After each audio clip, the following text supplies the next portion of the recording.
Hey, buddy, Thomas here. I'm out here with Evie on Christmas Eve, and we're just walking around, playing a little bit of Pokemon Go and everything on the property. It's a fun thing to do to get outside and everything. It is also hunting season. Season's been tough this year. We've had only 2 deer that we've got, and we got a neighbor that gave us a deer down the road. It's only 3 in the freezer. This time last year we had 5 in the freezer, so we are running a little bit behind, so hopefully we'll catch up on that.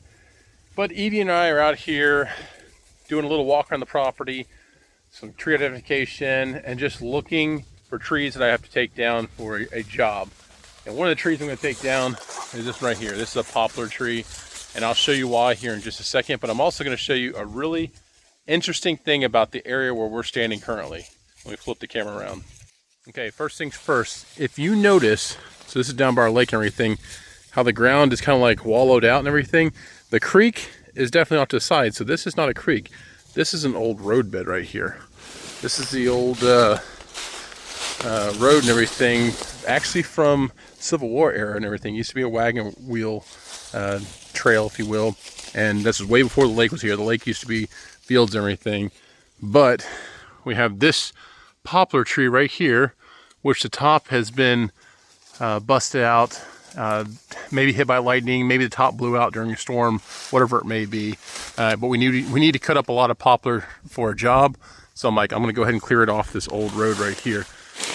And then if you look this way, you can actually see the old clearing right there. That's the actual road up there as well. So yeah, we're walking around and we've already identified a poplar. Let's see how good Evie is. Evie, what is this tree right here? That is a beech. A beech tree, that's right. So during the winter time, they do lose their leaves, of course, but there's always these little ones that just kind of stick on. And next year, when they start to sprout new leaves, those will go ahead and come off and everything. Beech tree, it's a good hardwood. It's comparable to that of, say, like a white oak in hardness and stuff like that. It's also really used to make butcher blocks and stuff like that. It doesn't transfer flavors and such to the meats or whatever you're cutting on it.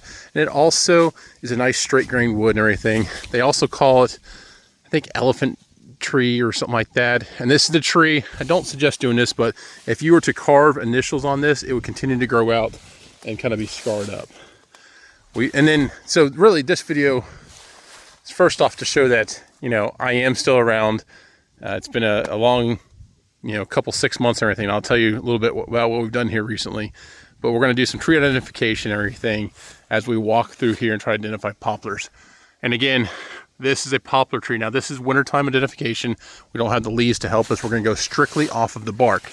So that is a poplar tree. One of the things that's a giveaway for me is, of course, the color, the raised. So if you look at the bark, it almost looks like it's like interlocking and stuff like that. You'll get that same type of pattern on ash, some black walnut and stuff like that, but really it's the color of the tree. And as you can see, that's a poplar, that's a poplar, that's a poplar, and even that tree right there is a poplar, but it has some like fungus growth or something like that on it. This tree right here, again, very commonly seen in areas with lots of water. You'll see very large root complexes and very large root systems, on these trees. This is, of course, a sycamore. And if you look on the ground, let's see if we can find a sycamore leaf that's not blown away. No, that's not one. Sycamore leaves are very, very massive leaves. There's a couple down there. They look very interesting, but that is a sycamore leaf right there. That's a little one there, but they get massive. One of the ways you can tell this tree, at the bottom, they'll have their bark. But as you go up higher up that tree, you'll notice that bark kind of disappears and it gets almost smooth, and you'll see some greens and some tans and stuff like that. Sycamore is an interlocking grain wood, which means it likes to twist. But something interesting about sycamore, it is one of the most heavily flecked. What I mean by flecking, it's like the little bits in the wood and everything that reflect sunlight, so we call it flecking. But it is very, very beautiful wood. If you quarter saw this wood, you will have the most reflectivity, if you will, in the wood. It is absolutely beautiful. Take a look, just look up sycamore flecking, and you'll see some stuff that's pretty beautiful. Okay, we're seeing a lot of interesting poplars down here. Interesting, I mean, there's a lot of poplars. That tree right there is a red oak. And, haha, this is great because I wanted to show the example here. This is a red oak right here. This tree right here is a white oak. Okay, a red oak. Now, there are lots of species of red oak. There's blackjack, there's cherry oak, there's all sorts of stuff like that. They are all kind of grouped into, in my mind, red oak. Red oak's going to be a darker bark. It's going to be a deeper grooved bark than a lot of other things out there. Red oak is great for, well, we use it a lot for trailer decks. Some people agree with that, some people don't. A lot of woodworkers like to work with it. I do not like to work with red oak because it tends to move a lot and everything, and we just have a lot of it. So I just don't like to work with it. But some people love it. In the quarter sawn species of wood, like in the quarter sawn type of cutting and everything, it looks absolutely beautiful. You'll get a lot of flecking and stuff like that. And when you're cutting red oak, it smells like wine barrels. It is probably one of the better smelling woods while you're cutting. But then another subspecies is water oak. Water oak just smells like a fart. I'm sorry, guys. Some of y'all might get offended by that, but water oak just does not smell good to me. But true red oak, blackjack, whatever, those smell like fermented wine barrels. So I like that. I don't like to work with it, but I'll use it for trailer decks. And I will use it for post and stuff like that on structures, just like, you know, that I'm building, or if I'm doing slats for purlins and stuff like that. So again, darker bark. Now let's head up here to this white oak. In fact, I got a couple white oaks. We got a white oak there, got a white oak there, and we got this white oak right here that we're heading up to. Okay, white oak, of course, it's going to be a lighter color. So that's actually a red oak right there. So you can see darker bark, lighter bark. And a white oak bark, this is going to be almost like scaly. It may kind of like peel off and stuff like that. And as you get to the top, you'll see larger sections of bark that look like they're going to come off and stuff like that. White oak, unlike red oak, both red oak and white oak are also really great for firewood. I'll say that. Red oak is an open grain wood, which means that water can permeate through it, if you will. White oak is a closed grain wood.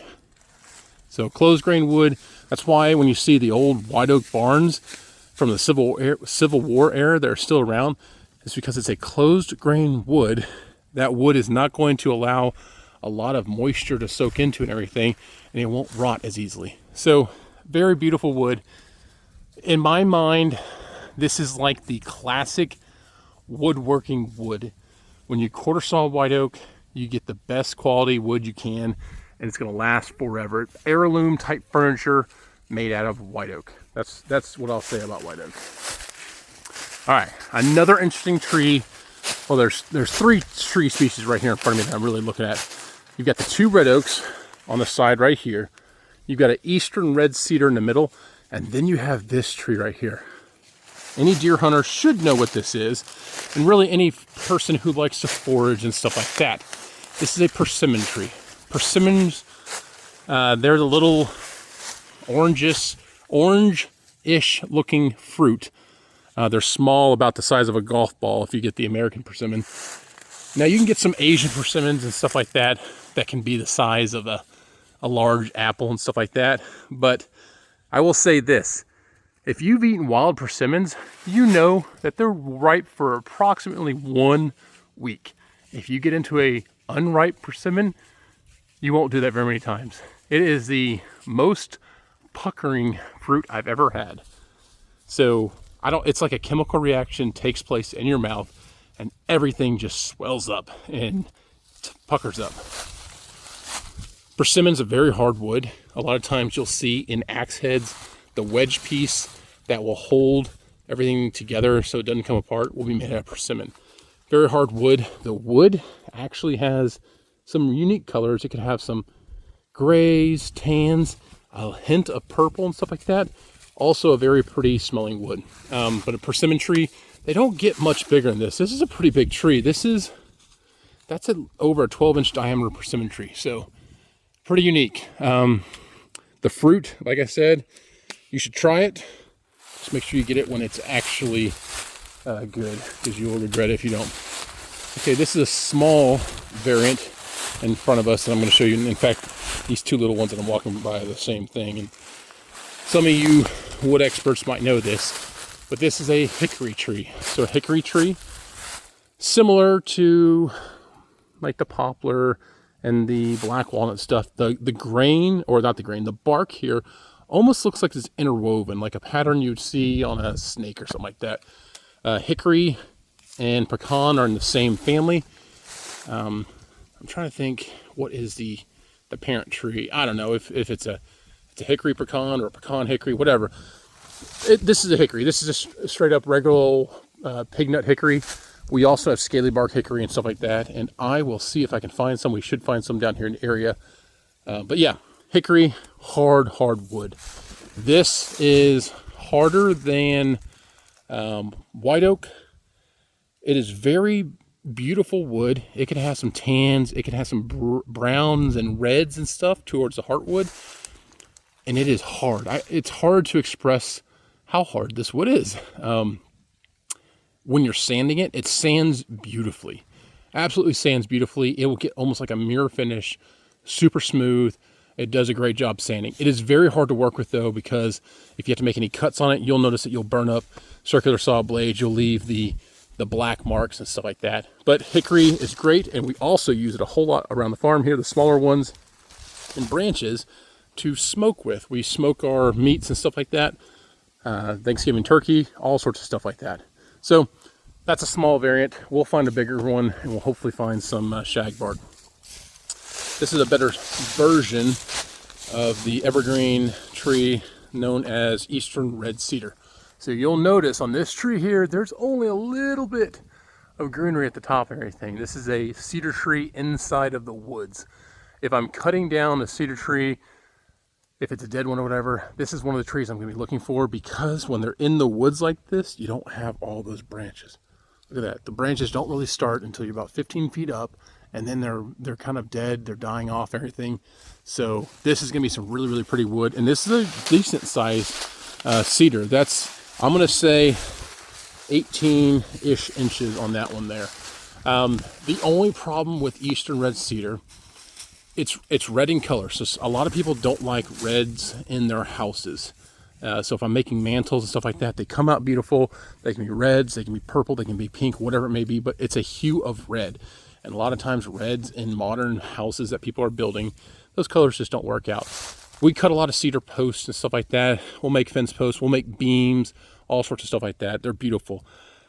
The other problem with cedar, as they age, they get doty, aka they get these dry spots inside of the wood that kind of crumble apart. And cedar's a unique wood. So if I was to cut this red oak over here next to us down, I would exceed 50% moisture content. If I was to cut this cedar right here, it may be 19% moisture content on a live tree. It's crazy. It's actually a very dry tree, which is interesting because eastern red cedar is also in the cypress family.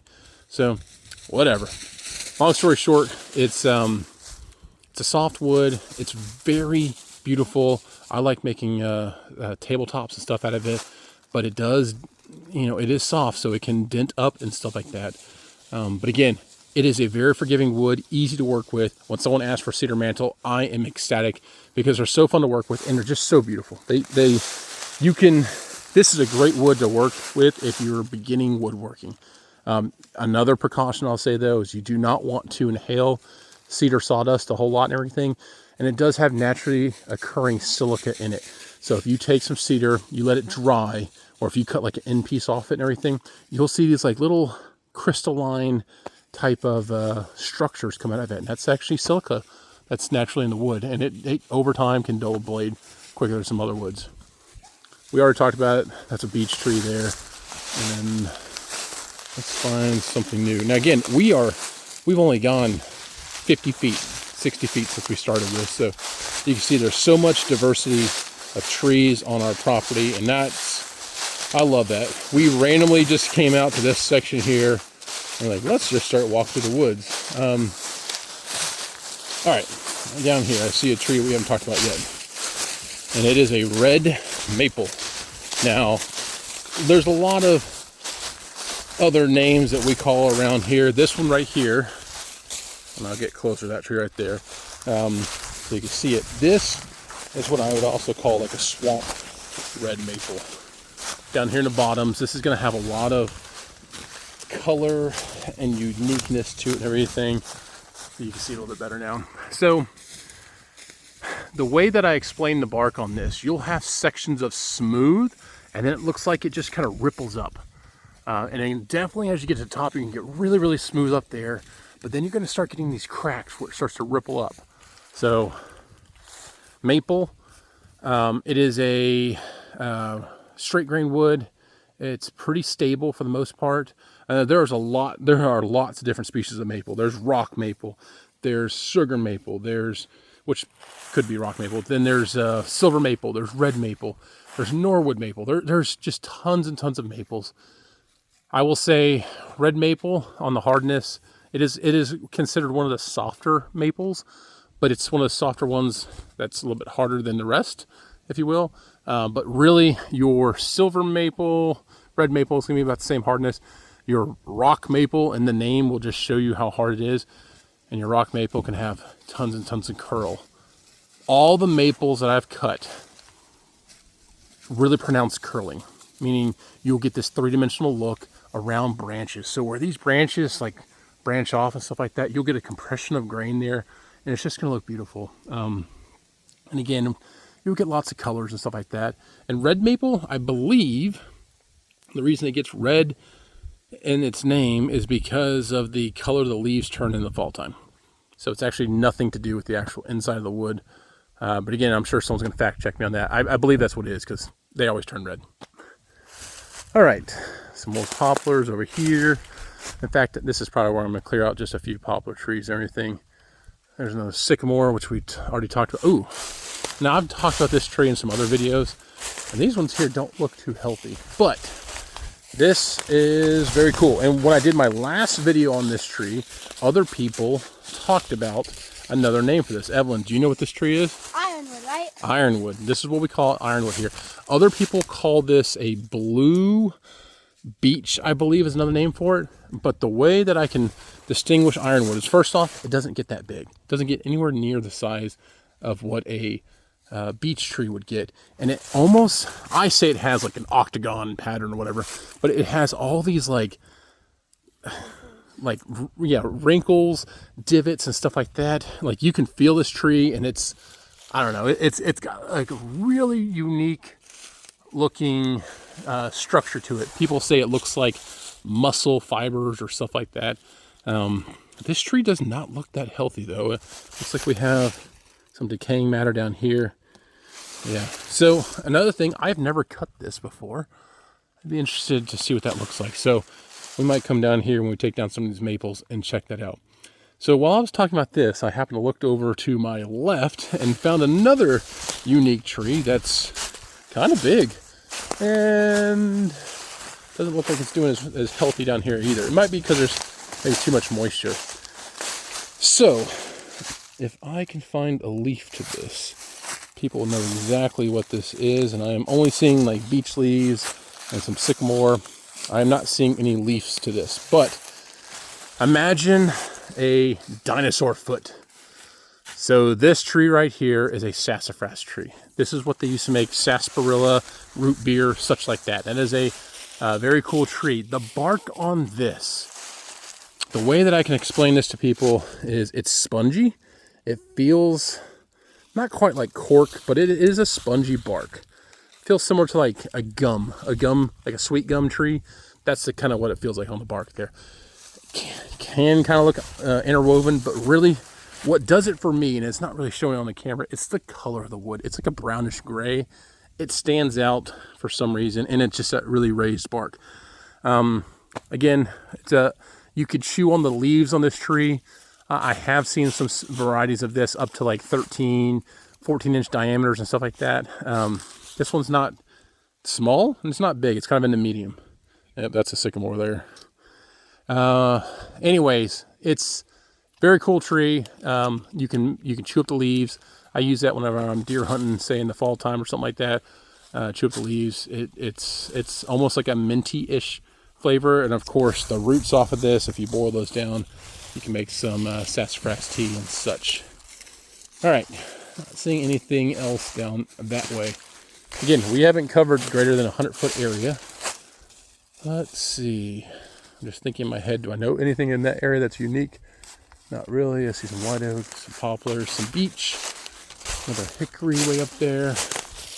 All right, we're going to go ahead and zoom through the woods and find something else unique, so stay tuned.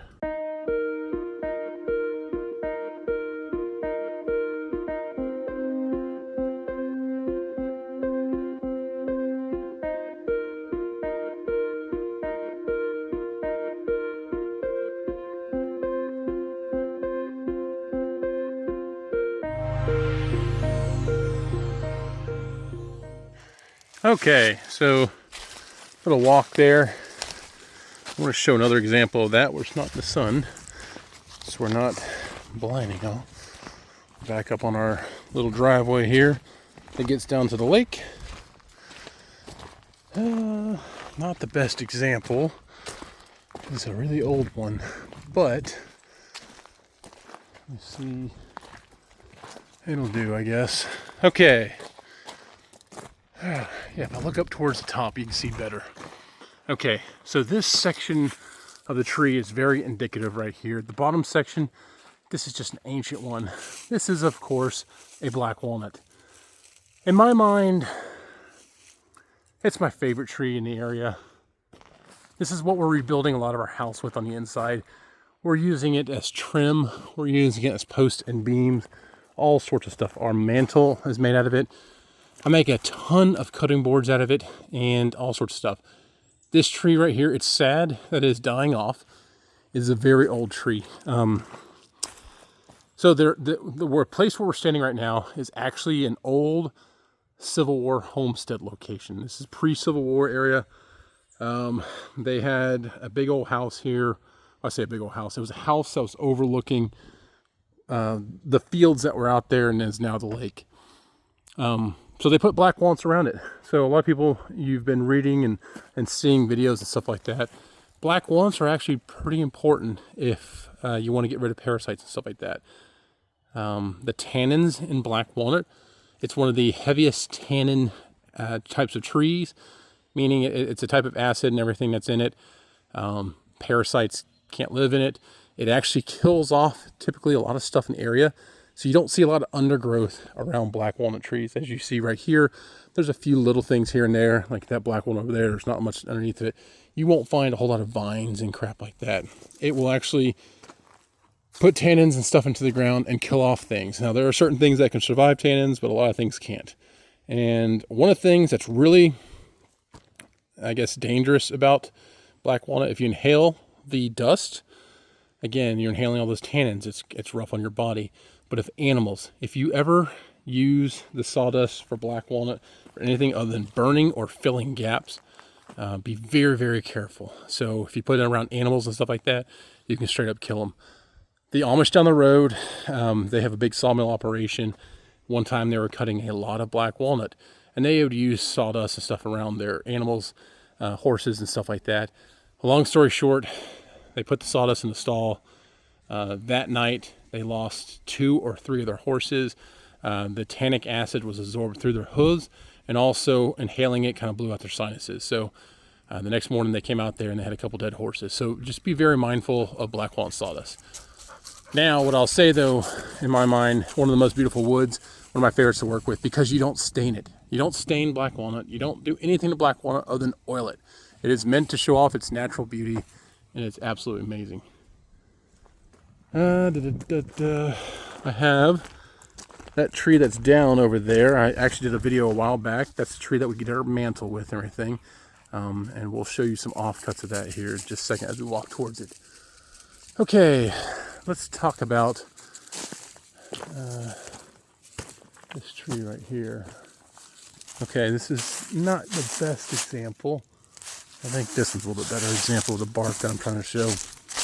Okay, this right here is just sweet gum. So again, bark similar-ish to that of the sassafras. It's very peelable. It's very lightweight, and it's very like squishy. It's almost like it's a styrofoam feeling and stuff like that. Anyways, sweet gum is an interlocking wood, which means it likes to move after you cut it. When you cut it, I like to cut it thick and everything to prevent the movement, but it's going to move on you. Long story short, it's just going to move on you. It is beautiful.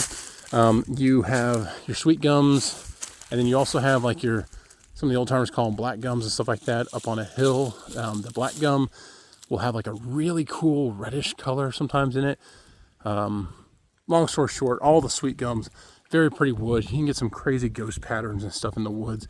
The black gum variety of it, you get more of the reddish color. And I have some beautiful slabs that I cut years and years ago. You let them dry for a long time. You let them twist all up. Then you plane them down, and then you kind of work with what you can. Again, very pretty wood. Just is kind of a pain to work with. Does not do well on the outside. And I was going to try to show you the gumballs. Yep, here we go. This is a gumball right here.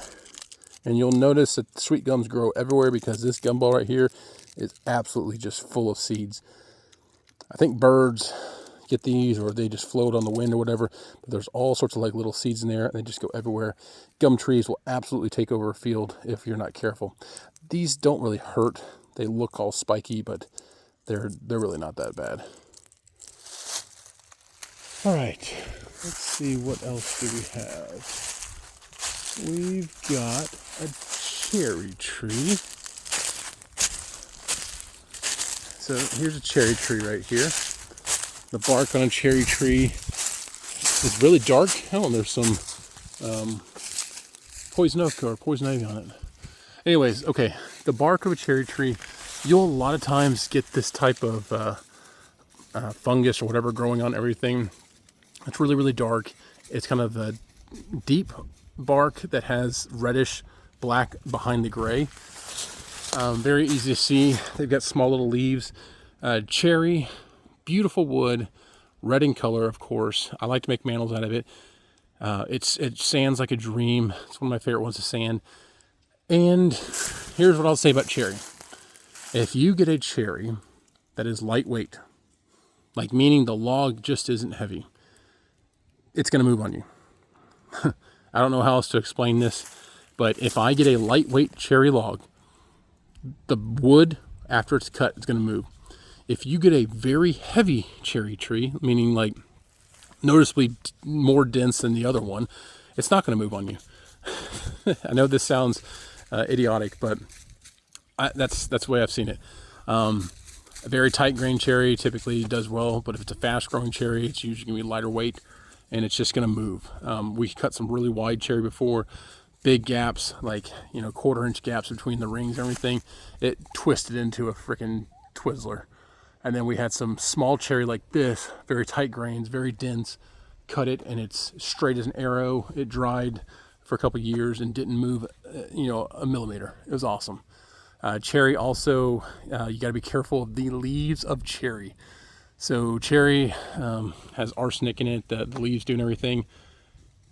And I think like goats and stuff and horses, you got to be careful around them. It won't take much to build up in their system.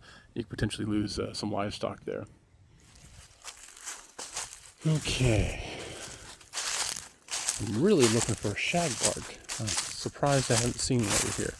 We're going to have to go deep onto my parents' property, I think.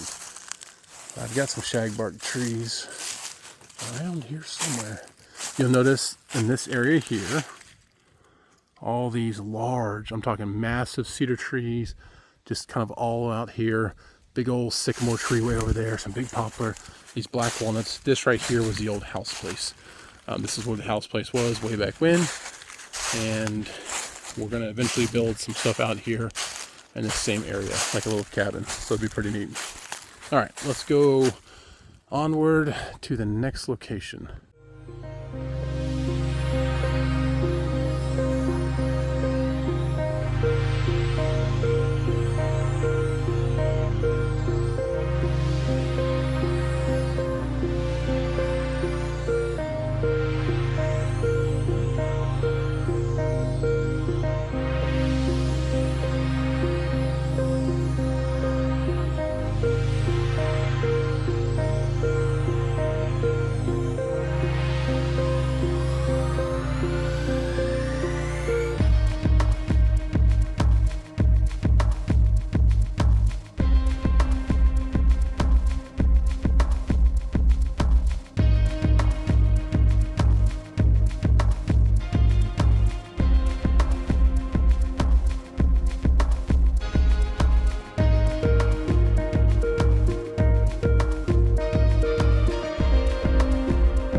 Well, we haven't found the scaly bark hickory on this side of the property.